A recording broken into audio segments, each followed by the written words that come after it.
जहर से ज्यादा अंधविश्वास।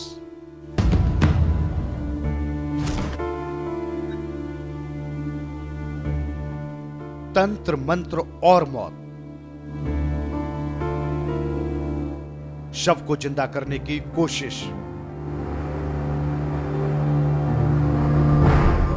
गोबर में दबाया गया शव। घंटों तक चली तंत्र साधना।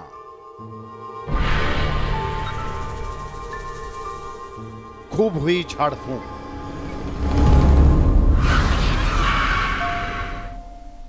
डॉक्टर से नहीं करवाया इलाज। तांत्रिक पर किया भरोसा।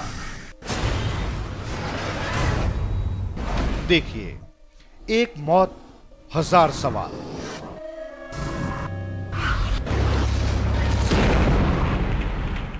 सांप के डसने से श्रीनिवास जिंदगी और मौत के बीच झूल रहा था।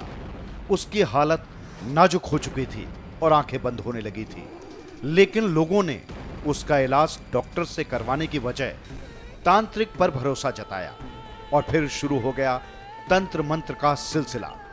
श्रीनिवास को गोबर में दबा दिया गया। उसकी सांस शायद तब तक थम चुकी थी और श्रीनिवास दुनिया से रुखसत कर चुका था, लेकिन लोगों का विश्वास था श्रीनिवास जिंदा हो जाएगा। ऐसा भरोसा तांत्रिक की तरफ से भी दिया गया था। श्रीनिवास के शरीर पर गोबर लेपकर उसे एक कपड़े से ढक दिया गया। ये देखिए कैसे श्रीनिवास के शरीर पर झाड़ फूंक की जा रही है और कैसे कुछ महिलाएं उसके पास बैठकर नीम की टहनियों को श्रीनिवास के ऊपर घुमा रही हैं। इस बीच तांत्रिक का तंत्र मंत्र भी जारी था। यह सिलसिला कई घंटों तक चलता रहा। तांत्रिक को भी अब तक उम्मीद थी श्रीनिवास का जहर उतर जाएगा। यही वजह थी श्रीनिवास के शरीर से कई घंटों तक खिलवाड़ होता रहा। श्रीनिवास मर चुका था, पर फिर भी लोगों को चमत्कार की उम्मीद थी, पर चमत्कार नहीं हुआ और तांत्रिक ने भी फिर सफाई देनी शुरू कर दी। तांत्रिक का कहना है 1.5 घंटे के अंदर उपचार शुरू हो जाता तो शायद श्रीनिवास की जान बच जाती, पर उसका इलाज देर से शुरू हुआ था। ऐसे में उसके बचने की उम्मीद अब नहीं है।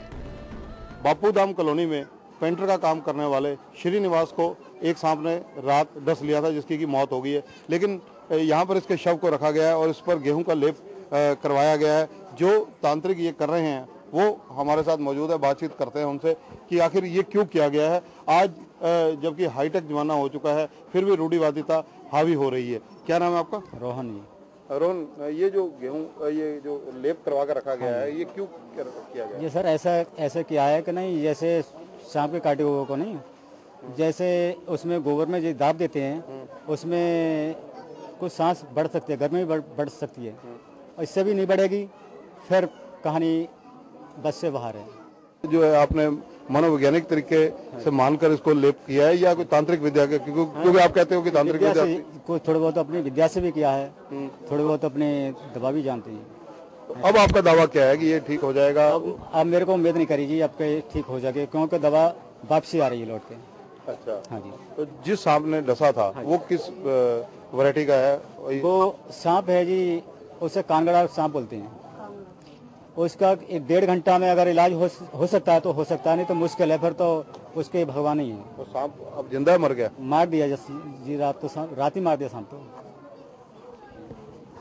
इलाज करे तांत्रिक का दावा है कि 1.5 घंटे के अंदर अगर इलाज शुरू हो जाए तो चिकित्सा संभव हो सकती है, लेकिन क्योंकि इसको ज्यादा समय हो चुका है अब संभावनाएं कम लग रही हैं। तांत्रिक के दावे फेल हो चुके थे और लोगों का विश्वास भी अब अंधविश्वास में बदल चुका था। आखिर अंधविश्वास की वजह से श्रीनिवास की मौत हो चुकी थी, फिर भी उसके शव को काफी देर तक गोबर में दबा कर रखा गया और झाड़ फूंक जारी रही। चंडीगढ़ शहर के बीचों बीच सांप काटने से हुई मौत ने अब तक हजार सवाल खड़े कर दिए हैं, क्योंकि शहर में एक शख्स को सांप काटने के बाद उसका इलाज अस्पताल में नहीं करवाया गया और लोगों ने तांत्रिक के जरिए एक मरे हुए इंसान को जिंदा करने की कोशिश की। जरा सोचिए, चंडीगढ़ जैसे शहर में अंधविश्वास की वजह से एक मौत हो गई, जो वाकई में एक हिला देने वाली खबर है।